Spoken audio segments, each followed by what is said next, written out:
بسم اللہ الرحمن الرحیم۔ السلام علیکم ورحمۃ اللہ وبرکاتہ۔ عزیز طلبہ، آج اثار السنن کا سبق نمبر 83 ہے اور اس سبق کے اندر ہم 2 باب پڑھیں گے۔ پہلا باب ہے باب ما جاء فی اذان المسافر، یعنی وہ روایات جو مسافر کی اذان کے بارے میں وارد ہوئی ہیں وہ بھی، و باب ما جاء فی جواز ترک الاذان لمن صلی فی بیتہ، اور وہ روایات جو کہ گھر میں نماز پڑھنے والے کی اذان کے ترک کے جواز میں وارد ہوئی ہیں۔ ان دونوں ابواب کو ہم آج کے سبق میں پڑھیں گے۔ مسافر اور گھر میں نماز پڑھنے والے کے لیے اذان کا کیا حکم ہے۔ تو پہلا جو باب ہے باب ما جاء فی اذان المسافر، اس باب کے تحت علامہ نووی رحمہ اللہ تعالی نے ایک حدیث ذکر کی ہے جس میں یہ مسئلہ بیان ہوا ہے کہ مسافر نماز کے لیے اذان کہے گا یا نہیں کہے گا۔ پہلے حدیث کا ترجمہ دیکھتے ہیں، پھر اس مسئلے کو پڑھیں گے۔ باب ما جاء فی اذان المسافر، اس کے تحت جو حدیث ہے وہ ہے عن مالک بن الحویرث رضی اللہ تعالی عنہ قال اتى رجلان النبي صلی اللہ علیہ وسلم يريدان السفر فقال النبي صلی اللہ علیہ وسلم اذا انتما خرجتما فاذنا ثم اقیما ثم لیؤمکما اکبرکما، رواہ الشیخان۔ اس حدیث کا ترجمہ یہ ہے کہ مالک بن حویرث رضی اللہ تعالیٰ عنہ سے مروی فرماتے ہیں کہ نبی کریم صلی اللہ علیہ وسلم کے پاس 2 آدمی حاضر ہوئے، آپ صلی اللہ علیہ وسلم کی مجلس میں حاضر ہوئے، یریدان السفر، جو کہ سفر کا ارادہ رکھتے تھے۔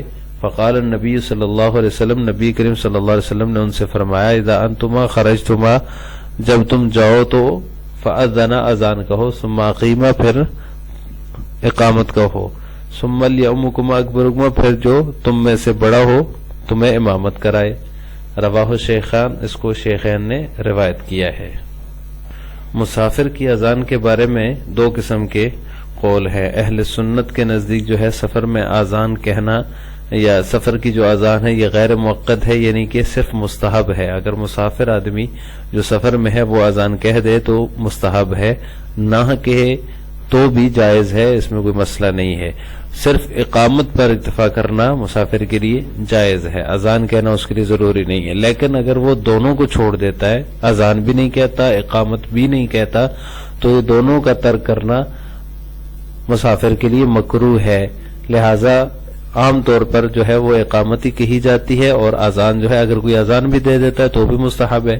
لیکن ایک طبقہ ہے داؤد ظاہری وغیرہ جو کہ انتہا پسند طبقہ ہے، یہ جو ہے اکثر مسائل کے اندر جو ہے عجیب طرح کا ان کا استدلال ہوتا ہے، تو اس سفر میں بھی اذان کو ضروری سمجھتے ہیں۔ تو ان کے ہاں جو ہے وہ سفر میں بھی اذان ضروری ہے اور فرض کا درجہ رکھتی ہے، جبکہ اہل سنت کے نزدیک جو ہے مسافر کی اذان غیر موقت ہے، صرف مستحب ہے۔ اگر کوئی کہے گا تو بہت اچھی بات ہے، اگر نہیں کوئی کہتا صرف اقامت پر اکتفا کرتا ہے تو بھی جائز ہے۔ اس کے بعد دوسرا جو باب ہے باب ما جاء فی جواز ترک الاذان لمن صلی فی بیتہ، اس شخص کے اذان کو ترک کرنے کے جواز میں جو گھر میں نماز پڑھ رہا ہے۔ تو اس باب کے تحت علامہ نووی رحمہ اللہ تعالی نے ایک حدیث ذکر کی ہے، اور اس میں یہ مسئلہ ہے کہ گھر میں نماز پڑھنے والا اذان چھوڑ سکتا ہے یا نہیں چھوڑ سکتا۔ وہ حدیث یہ ہے عن الاسود والقمہ قال اتینا عبد اللہ رضی اللہ تعالی عنہ فی دارہ فقال اصلی ہؤلاء خلفکم قلنا لا قال فقوموا فصلوا ولم یأمر باذان ولا اقامہ، رواہ ابن ابی شیبہ و مسلم و آخرون۔ اس کا ترجمہ یہ کہ اسود اور علقمہ دونوں سے مرویوں کہتے ہیں کہ ہم حضرت عبداللہ رضی اللہ تعالیٰ عنہ کے گھر گئے، ان کے پاس آئے ان کے گھر میں، فقال، تو حضرت عبداللہ رضی اللہ تعالیٰ عنہ نے فرمایا اصلی ہؤلاء خلفکم، کیا انہوں نے تمہارے پیچھے نماز پڑھی ہے؟ قلنا لا، تو ہم نے کہا نہیں۔ قال قوموا فصلوا، تو انہوں نے کہا کھڑے ہو جاؤ اور نماز پڑھو۔ وَلَمْ يَأْمُرْ بِأَذَانٍ وَلَا إِقَامَةٍ، اور ہمیں انہوں نے اذان کا اور نہ ہی اقامت کا کہا، یعنی اذان اور اقامت کا حکم نہیں دیا۔ اس کو ابن ابی شیبہ نے روایت کیا ہے اور امام مسلم نے اور دوسرے محدثین نے بھی اس کو روایت کیا ہے۔ تو اب جو شخص گھر میں نماز پڑھ رہا ہے، یہ چند ایک لوگ ہیں، گھر کے افراد ہیں، 2 3 ہیں، 4 ہیں، 5 ہیں، وہ اگر گھر میں نماز پڑھنا چاہتے ہیں تو کیا ان کے لیے اذان اور اقامت دونوں کہنا ضروری ہوگا یا نہیں ہوگا؟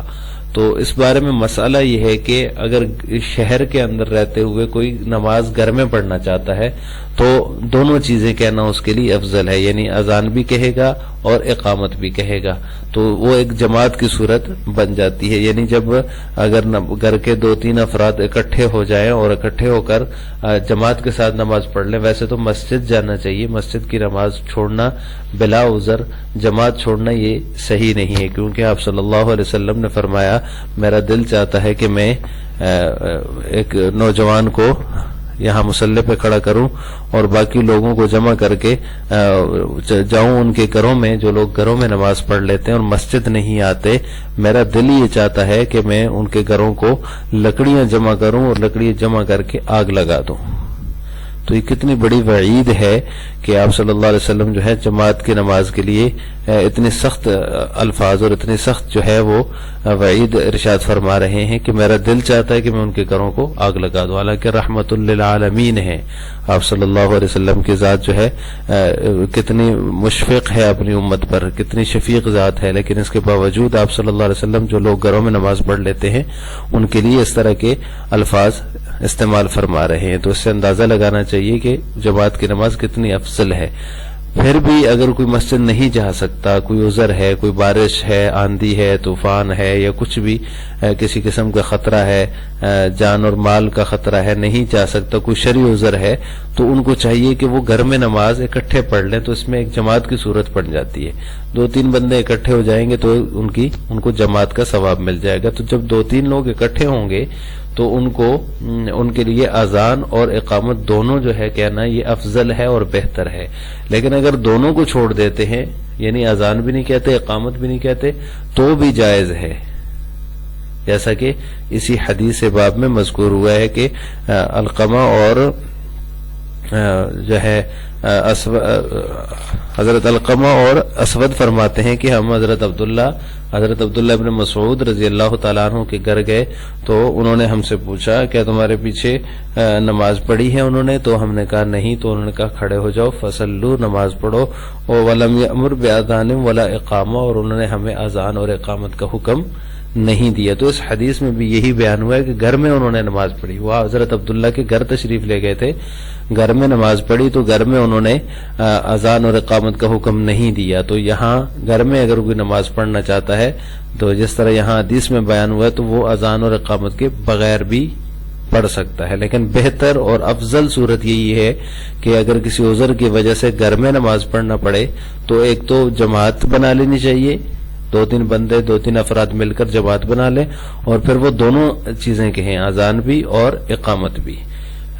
ویسے جماعت جو ہے مسجد کی جماعت کی بہت اہمیت ہے۔ آپ صلی اللہ علیہ وسلم کے زمانے میں تو کسی منافق کو بھی یہ ہمت نہیں ہوتی تھی کہ وہ جماعت کی نماز چھوڑ دے۔ آج کل ہم بڑی آسانی سے جماعت کی نماز کو چھوڑ دیتے ہیں، اور آسانی کے لیے اپنی ذاتی اپنی خواہش کی تسکین کے لیے جو ہے وہ مسجد کی جماعت چھوڑ دیتے ہیں اور گھر میں نماز پڑھنے کو ترجیح دیتے ہیں بلا عذر۔ ہاں اگر کوئی عذر ہو، واقعی شرعی عذر ہے، کسی قسم کا آندھی ہے، طوفان ہے، یا پھر کہیں کوئی جان اور مال کا خطرہ ہے، تو پھر آپ گھر میں نماز پڑھ سکتے ہیں۔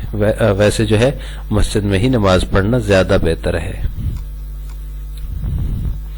آج کے سبق کا خلاصہ یہ ہے کہ ہم نے باب ما جاء فی اذان المسافر اور اسی طرح باب ما جاء فی جواز ترک الاذان لمن صلی فی بیتہ کی ایک حدیث کا ترجمہ اور تشریح پڑھا ہے کہ اس کا ترجمہ کیا ہے اور اس کی تشریح کیا ہے، یہ ہم نے آج کے سبق میں پڑھی ہے۔